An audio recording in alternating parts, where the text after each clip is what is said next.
हम लोग वीडियो री एग्ज़ाम के लिए जीएस की प्रैक्टिस कर रहे हैं, जिसका ये सेकंड पार्ट है। तो इसमें हम लोग जीएस के इम्पोर्टेंट 50 क्वेश्चन को डिस्कस करेंगे। साथ ही मैंने वीडियो री एग्ज़ाम के लिए यूपी के तथा करंट अफेयर्स के इंपॉर्टेंट क्वेश्चन को करा रखे हैं, जिनकी प्लेलिस्ट भी मैंने बना रखी है। यदि आप लोग चाहें तो जाके देख सकते हैं। साथ ही यदि आप लोगों को ये सेशन अच्छा लगे तो प्लीज़ इसे लाइक करिएगा, चैनल को सब्सक्राइब करिएगा तथा अपने फ्रेंड्स के साथ शेयर भी करिएगा।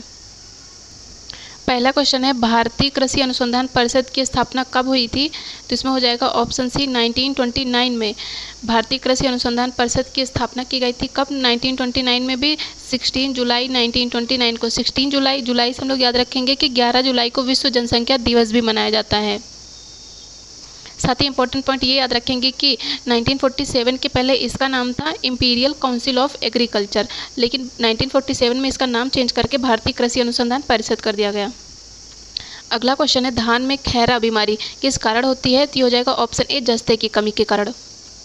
अगला क्वेश्चन है, तेजाब वर्षा मतलब कि एसिड रेन ये पर्यावरण में निम्न प्रदूषण से होती है। कौन से प्रदूषण से होती है एसिड रेन? इसमें हो जाएगा ऑप्शन डी नाइट्रस ऑक्साइड तथा सल्फर डाइऑक्साइड के कारण होती है एसिड रेन। साइमन कमीशन पहली बार भारत कब आया था? तो इसमें हो जाएगा 1928 में आया था साइमन कमीशन। लेकिन अगर इसके गठन कब पूछा जाए तो इसका गठन किया गया था 1927 में। तो 8 नवंबर को लंदन में इसका गठन किया गया था, 8 नवंबर 1927 में। और ये भारत आया था 1928 में। और इसका गठन क्यों किया गया था, भारत आया क्यों था? तो ये 1990 में, जो 1990 में मोंटेग्यू चेसफोर्ड सुधार आया था, उसके सुधारों की जांच करने के लिए आया था 1928 में साइमन कमीशन। लेकिन एक और चीज़ याद रखिएगा कि भारत में इसका खूब विरोध किया गया था। तो ये पॉइंट इंपॉर्टेंट है कि साइमन कमीशन का भारत में विरोध किया गया था। तो क्यों किया गया था? क्योंकि इसके जितने भी मेंबर थे वो सभी मेंबर क्या थे? अंग्रेज थे। इसमें एक भी भारतीय सदस्य नहीं था, इसलिए साइमन कमीशन का भारत में विरोध किया गया था। अगला क्वेश्चन है, अखिल भारतीय किसान सभा सर्वप्रथम कहाँ आयोजित की गई थी? तो ये की गई थी लखनऊ में। और प्रथम अखिल भारतीय किसान सभा की अध्यक्षता किसने की थी? तो ये की थी स्वामी सहजानंद सरस्वती ने। तो ये भी याद रखिएगा कि स्वामी सहजानंद सरस्वती ने प्रथम भारतीय किसान सभा की अध्यक्षता की थी। विटले पुरस्कार किस क्षेत्र में दिया जाता है? तो ये हो जाएगा वन्य जीव एवं संरक्षण के क्षेत्र में दिया जाता है विटले पुरस्कार। और इसे ग्रीन ऑस्कर भी कहा जाता है। तो ग्रीन ऑस्कर किसे कहा जाता है? ये विटले पुरस्कार को भी कहा जाता है ग्रीन ऑस्कर। अगला क्वेश्चन है, निम्नलिखित में से किसे मुगल सेना में चिकित्सक नियुक्त किया गया था? तो इसमें हो जाएगा ऑप्शन ए बर्नियर को मुगल सेना में चिकित्सक नियुक्त किया गया था। मॉन्ट्रियल प्रोटोकॉल ये किसके क्षरण से संबंधित है? तो मॉन्ट्रियल प्रोटोकॉल संबंधित है ओजोन परत के क्षरण से। साथ ही बात करें थे मॉन्ट्रियल प्रोटोकॉल की, तो लाया कब क्या था? तो ये संयुक्त राष्ट्र के निर्देशन में लाया गया था 16 सितंबर 1987 को लाया गया था। और 16 सितंबर को विश्व ओजोन दिवस भी मनाया जाता है, तो ये भी याद रखिएगा।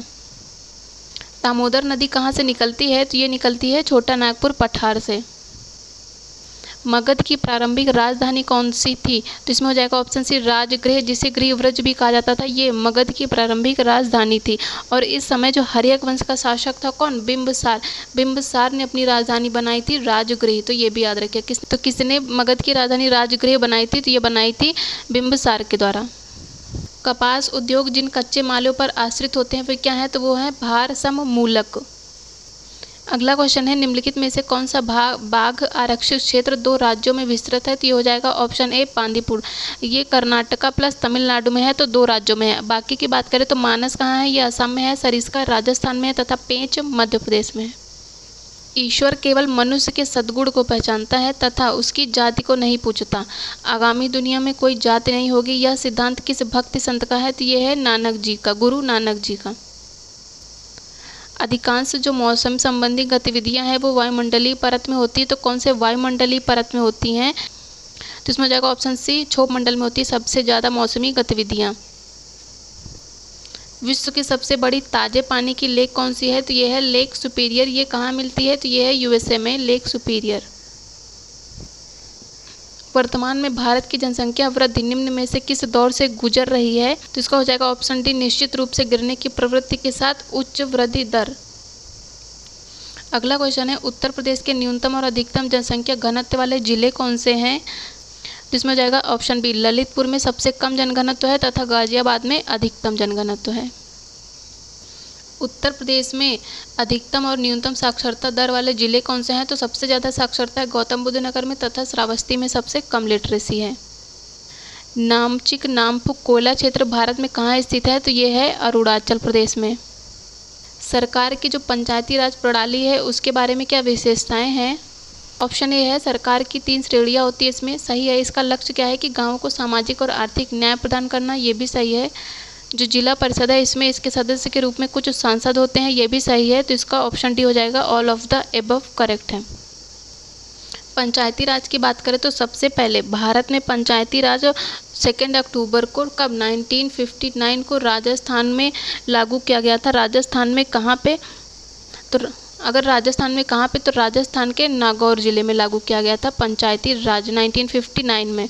और संविधान में पंचायती राज की व्यवस्था की गई थी 73rd अमेंडमेंट के द्वारा। और यदि हम लोग नगर पालिका की बात करें तो नगर पालिका की व्यवस्था की गई थी संविधान में 74th अमेंडमेंट के द्वारा। और जो सरकार की त्रिस्तरीय प्रणाली है ये दी गई थी बलवंत राय मेहता के द्वारा, ये भी इम्पोर्टेंट है, याद रखिएगा। पंचायती राज किसका विषय है? तो ये राज्य सूची का विषय है। भारत के संविधान में मौलिक कर्तव्यों किस संविधान संशोधन के द्वारा जोड़ा गया था? तो ये जोड़ा गया था ऑप्शन बी 42nd अमेंडमेंट के द्वारा, स्वर्ण सिंह समिति की सिफारिश पर जोड़ा गया था, ये भी याद रखिएगा। अगला क्वेश्चन है, यदि राष्ट्रपति एवं उपराष्ट्रपति का पद खाली हो तो भारत के राष्ट्रपति के पद पर कौन होता है? तो इसमें जाएगा ऑप्शन बी, भारत का मुख्य न्यायाधीश। और ये है आर्टिकल 70 में, इसकी व्यवस्था की गई है आर्टिकल 70 में। इंद्रधनुषीय क्रांति का संबंध किससे है? हरित क्रांति से, श्वेत क्रांति से या फिर नीली क्रांति से? तो इसका हो जाएगा ऑल ऑफ द एबव। तो इंद्रधनुष क्रांति किससे संबंधित है? हरित क्रांति से, श्वेत क्रांति से तथा नीली क्रांति से। राष्ट्रीय नियोजन में रोलिंग प्लान की अवधारणा लागू की गई थी, तो ये लागू की गई थी जनता सरकार के द्वारा। तो तत्कालीन प्रधानमंत्री कौन थे? तो वो थे मोरारजी देसाई, जिनके द्वारा लागू किया गया था रोलिंग प्लान। तो जनता सरकार थी जो इसने जो पंचवर्षीय योजना थी 1974 से लेके 79 तक को उसको 1 वर्ष के लिए समाप्त कर दिया। उसके बाद अनवरत योजना लेके आए। तो अनवरत योजना इंपॉर्टेंट है, कब आई थी? 1978 से लेके 83 के बीच में। तो ये थी अनवरत योजना का समयकाल, तो ये भी याद रखिएगा। त्रिआयाम में लेसर किरण की सहायता से छायाचित्र बनाने की विधि का नाम क्या है? तो ये है होलोग्राफी। थर्मस बोतल एवं पेय पदार्थ को कुछ समय तक उसी ताप पर रखने के लिए उसकी दीवारों पर निम्न की परत लगाई जाती है। किस चीज़ की परत लगाई जाती है? तो ये लगाई जाती है रजत की परत, मतलब कि सिल्वर की परत। जो टमेटो है उसमें लाल रंग होता है, उसका कारण क्या है? तो उसका कारण है लाइकोपिन। और यदि हम लोग बात करें गाजर की, तो गाजर में जो पीलापन होता है उसका कारण होता है कैरोटीन। तो गाजर का पीलापन होता है कैरोटीन के कारण, और टमाटर का लाल रंग होता है लाइकोपिन के कारण। नींबू के खट्टेपन का कारण क्या है? तो यह है साइट्रिक एसिड के कारण नींबू खट्टा होता है। प्लास्टर ऑफ पेरिस का सूत्र क्या है? तो इसमें हो जाएगा option C 2CaSO4 × H2O। Hydrophyte क्या है? तो ये एक जलीय पौधा है, तो जो जल में उगाई जाती है उन्हें हाइड्रोफाइट कहा जाता है। तो जल में जो वनस्पतियाँ उगाई जाती हैं, जो पौधे उगाए जाते हैं, उन्हें हाइड्रोफाइट कहा जाता है। साथ ही जल में जो उगाने की विधि है, जो जल में पौधा उगाया जाता है उसे तो हाइड्रोफाइट कहा जाता है, लेकिन जो जल में उगाने की विधि होती है उसे हाइड्रोपोनिक्स कहा जाता है। तो जो विधि होती है, जो प्रोसेस होता है, उसे हाइड्रोपोनिक्स कहते हैं। नेक्स्ट क्वेश्चन है, जेनेटिक्स निम्नलिखित में से किसका अध्ययन किया जाता है? तो जेनेटिक्स में आनुवंशिकता तथा उसके विचरण का अध्ययन किया जाता है।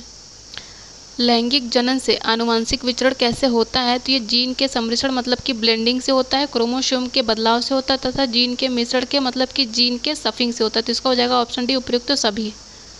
धान के खेत से निकलने वाली गैस कौन सी है? तो सबसे ज़्यादा तो पाई जाती है मीथेन, लेकिन कुछ मात्रा में इथेन और नाइट्रोजन भी पाई जाती है। तो इसका हो जाएगा ऑप्शन डी। फसल लॉगिंग विधि मतलब कि क्रॉप लॉगिंग मेथड कौन सा है? तो इसमें फसलोत्पादन के लिए पोषक तत्वों की आवश्यकता जानने के लिए पौधों का विश्लेषण करना, यही कहलाती है क्रॉप लॉगिंग मेथड। फल पकने में सहायक हार्मोन कौन सा है, जिसे राइपनिंग हार्मोन भी कहते हैं? तो ये हो जाएगा एथिलीन मतलब कि या फिर एसिटिलीन। काली मिट्टी सबसे अधिक उपयुक्त है किसके लिए? तो यह है कपास की खेती के लिए। पाई कहाँ जाती है? तो महाराष्ट्र और गुजरात के क्षेत्र में पाई जाती है। अगला क्वेश्चन है, आईसी चिपों द्वारा निर्मित प्रथम डिजिटल कंप्यूटर जाना जाता है? तो इसमें हो जाएगा IBM 1620। यदि हम लोग बात करें IBM की, तो ये क्या है? यह है एक इंटरनेशनल बिजनेस मशीन।